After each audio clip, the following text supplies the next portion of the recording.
Let's start this video off with a bold statement. Hawks is the most fun and the most interesting character in all of Universus.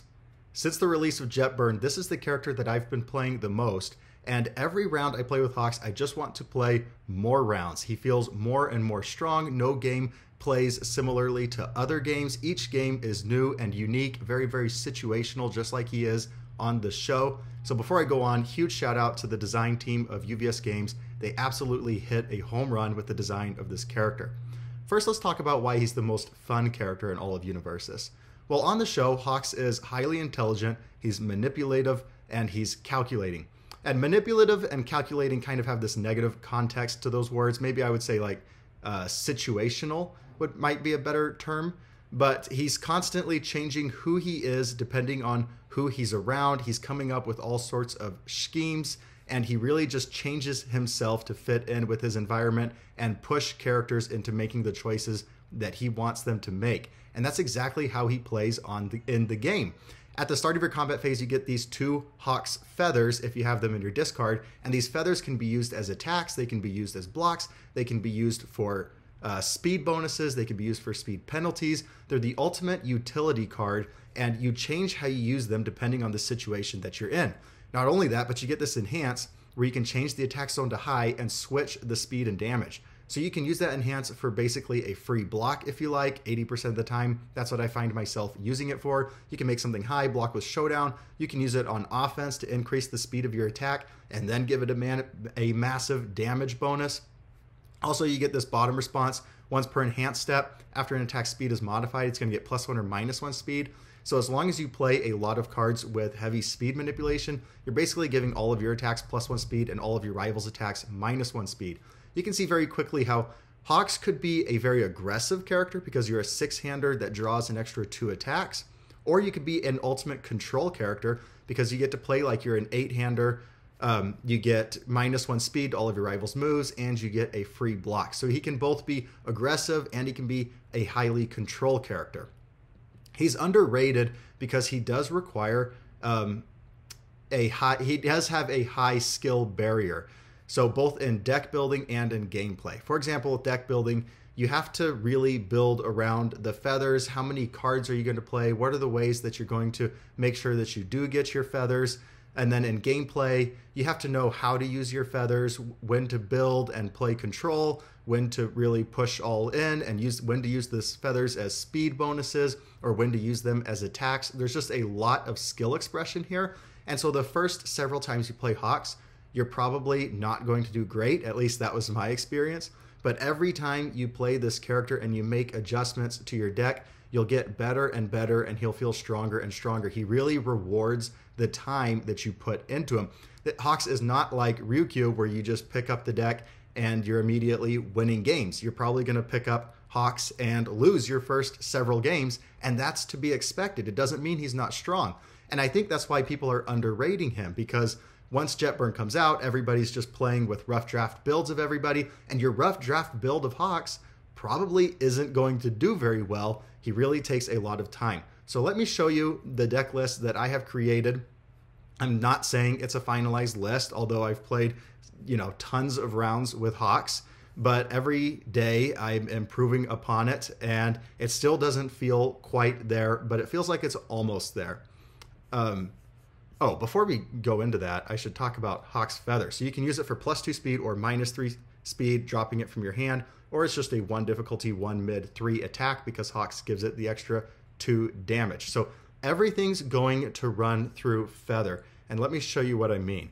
First off, we're 4xing Feather Storm, and that's going to make our Hawk's Feathers not count towards progressive difficulty. It's also going to be able to give us +1 speed. Then we're going to respond with our character. So as long as we have a Feather Storm in our card pool, all of our Hawk's Feathers not only don't count towards progressive, but they're all 3 mid 3s. And then we have some further ways to make these more scary. We get Internet Sensation.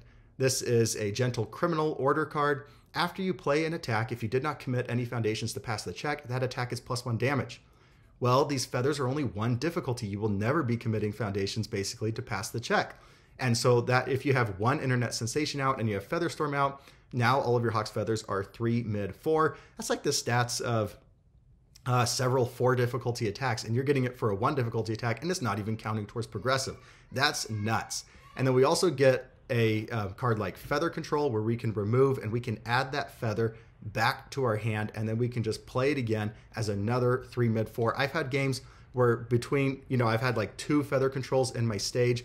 I start out with Feather Storm and Internet Sensation, and I just had a game the other night where I played 6 feathers, 6 3 mid 4s, and that equals up to 24 damage. Eventually your rival has to respect it. They have to waste their resources blocking it, and then you can just hit them over the top with an Indiscriminate Shock, because by the way, none of those even counted towards progressive difficulty. There's a lot of different directions that you can go for the feathers. You can also hold these back for defense. You can throw it down for -3 speed, pick it back up with Feather Control, block with it. You can use these on offense with cards like Indiscriminate Shock and Recipro Burst. Recipro Burst being the most fun game ender. You can just throw your feathers down. You can even pick them back up with Feather Control, throw them down again. You make this super, super fast, discard momentum, and make the damage equal. Just an incredible lethal kill condition. And then Indiscriminate Shock. Of course, the downside of Indiscriminate Shock is always just that it's slow. Well, if you have like a Feather Storm out, and then you respond with Hawks, now it's 5 speed, throw down some feathers, pretty soon you have an unblockable Indiscriminate Shock. Those are the main kill conditions of the deck, are Indiscriminate Shock and Recipro Burst. I have Recipro Burst at only a 1 of, because I love to see it late in the game, but I don't really like to see it early in the game. Although I could take this attack to a 2 of, in all honesty, I probably should. As for the 4 diffs, we get Vile Seizing and Hell Spider. These are both high blocks, which are really going to pair nicely with Hawks, because Hawks can change things to highs, and then I can block with these attacks. Vile Seizing is, of course, a breaker block.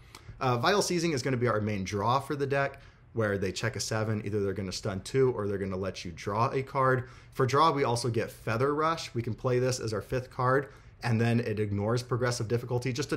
This deck totally cheats progressive in so many ways.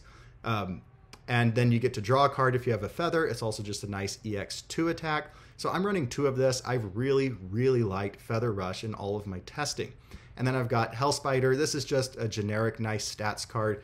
In all honesty, this is probably the attack that would be the first to go if I wanted to switch for something else, like say like High Engine Kick or more Recipro Bursts. Hell Spider would probably be the one to go.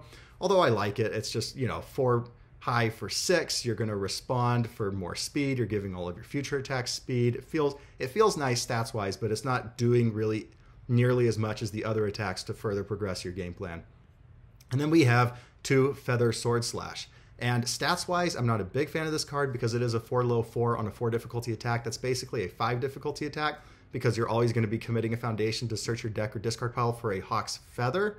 However, this is just really, really necessary to add to the consistency of finding your feathers. You want to find them early on, and Feather Sword Slash is going to help you do that, and then you can just add it to your hand. So the commit a foundation is well worth it. By the way, the Feather Sword Slash and Indiscriminate Shock both have us commit foundations to do something, either to find feather or to have our rival commit something.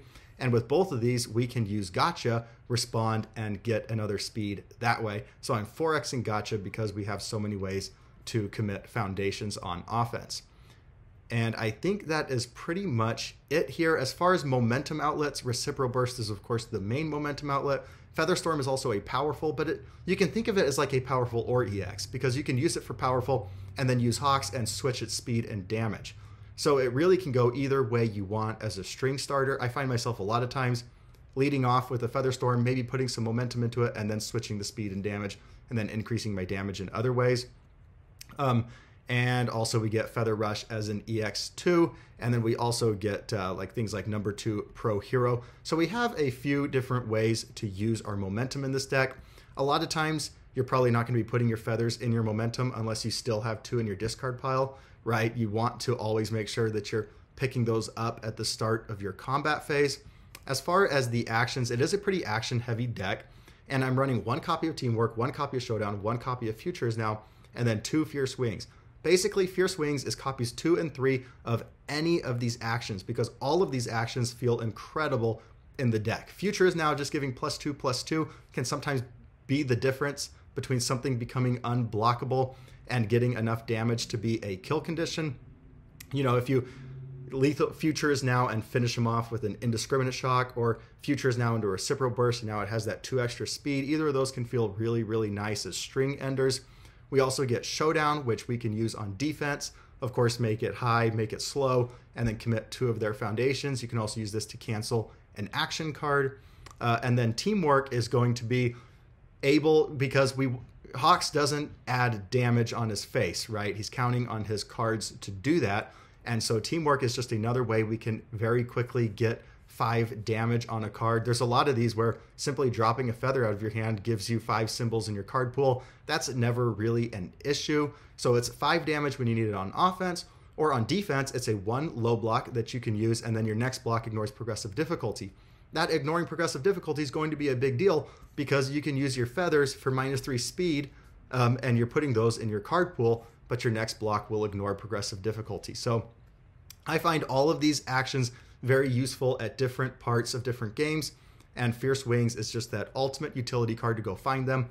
Also, I am pretty aggressive on my attack and action ratios in this deck, and so early on, might just use Fierce Wings, like a play an attack, maybe play a Vile Seizing, draw a card, see if it can hit and do momentum, but I'll play a Fierce Wings, and I'll just go pick up a foundation. You know, whatever foundation I want to build that turn, and then of course it's just nice stun hate and foundation destruction hate. So I love Fierce Wings. I only have it at a 2 of. I started with it at a 4 of, went to a 3 of, and 2 of feels just right. Copies 2 and 3 is normally what you need. You can also always go use it, of course, to pick up a feather if you need.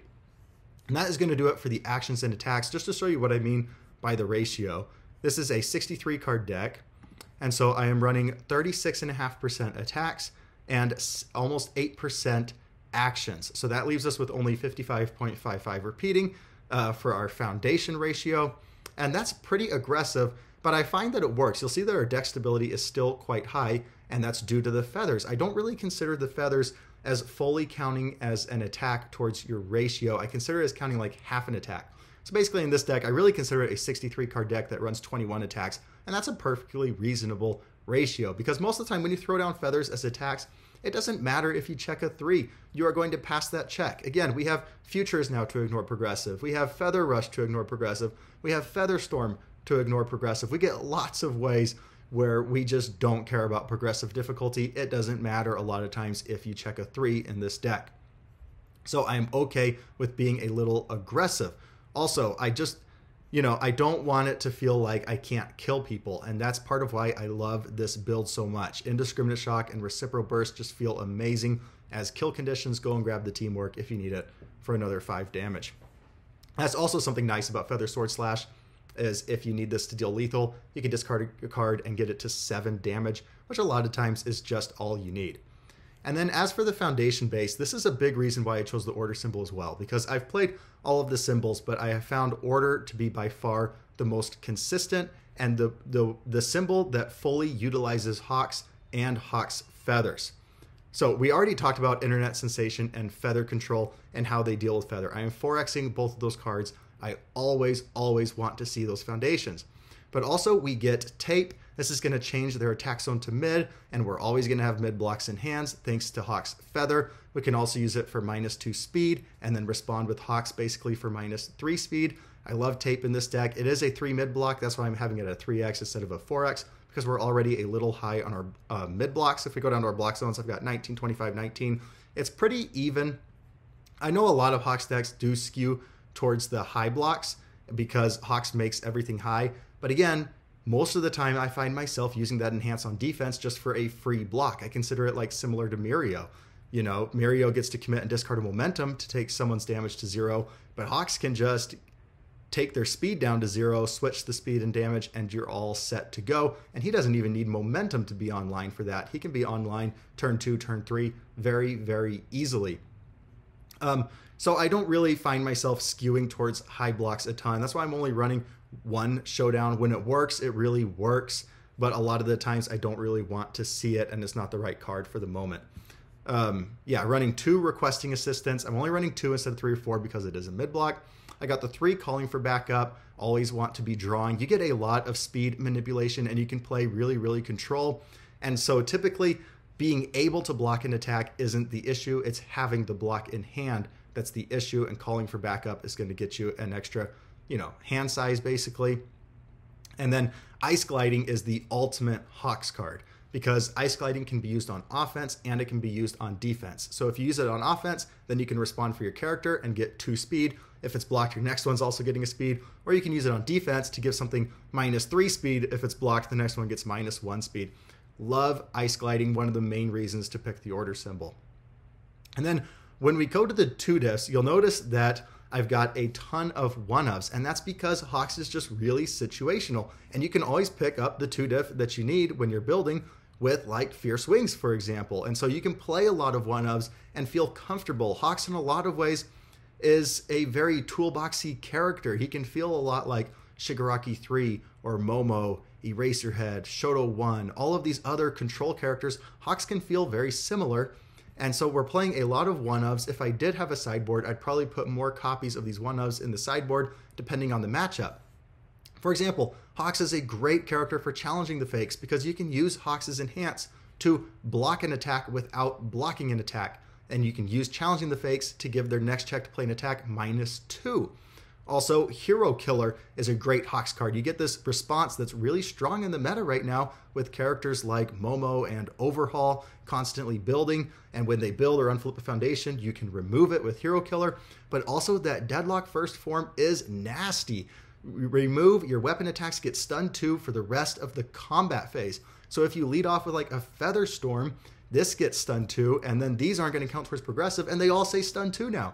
So if you play Feather Storm into 3 feathers, you have just stunned 8, and you basically only have 1 card in your card pool counting towards progressive difficulty. Hero Killer is nuts. Can't Escape Me, 2 copies. I think you absolutely, if you're on these symbols, you have to run 2 copies of this card. It is a 3 mid block. That's why I don't have it a little more. But you get this response: destroy after your rival plays a non-character ability that adds any number of cards to their hand. Cancel it. This is going to be really strong against cards like Dragon Impact, picking up their blank attack, or cards like Rejuvenating Smash, getting to draw 2 and gain 2. Also, it just has really good Deadlock with Commit. Your attack is +1 speed for each committed rival foundation. That's something about this deck list that I forgot to bring up, is it has a ton of Deadlock, and that's going to be important when you're playing a character that can play a control-based game plan. We get Can't Escape Me, we get Hero Killer's Deadlock, we get Internet Sensations Deadlock, we get Vile Seizings Deadlock, we get Feather Sword Slashes Deadlock. A lot of different ways to really punish your rival for building out. And then we get One Citywide Crisis as just a, playable while committed, remove, take it back to printed speed. Elasticity, you can cancel a stun and put something into your momentum, or you can just use it for +3 or -3 damage. Number 2 Pro Hero, giving everything -1 speed, and then you can respond for your character, of course. Also, you can discard a momentum to cancel any ability that seals or commits cards in your stage, so it's more stun hate. Between Elasticity, Gotcha, and number 2 Pro Hero, we have quite a bit of stun hate that feels pretty nice. And then the new number 1. We can use this to mill 2 and unseal a card in our stage. Even if you don't have a card sealed in your stage, you can still use that ability. And that mill 2 goes a long way towards finding your feathers. That's something I should have mentioned with Hellspider, is it does also mill 2. So you can use that on offense and on defense and just mill yourself even if they haven't sealed anything. And then you get this enhanced commit, return this attack to its printed speed. This attack gets +1 or -1 speed, and then we can respond for our character for another +1 or -1. So we get a lot of different ways in our attack lineup and in our foundation lineup to manipulate speed, which is going to always allow us to respond with our character, right? We got new number 1. We had Heroic Lineage. We had Ice Gliding, we have Tape, we have Gotcha, we have Feather Storm. Basically, you're always going to be giving your attacks +1 speed and your opponent's attacks -1 speed. And that is going to do it for this deck list review. Typically, I would jump into Tabletop Simulator and show a few attack lines that you could take. With this, it's a lot harder to do that because there's so many different ways you could play this character. For example, I find myself sometimes on a poke turn.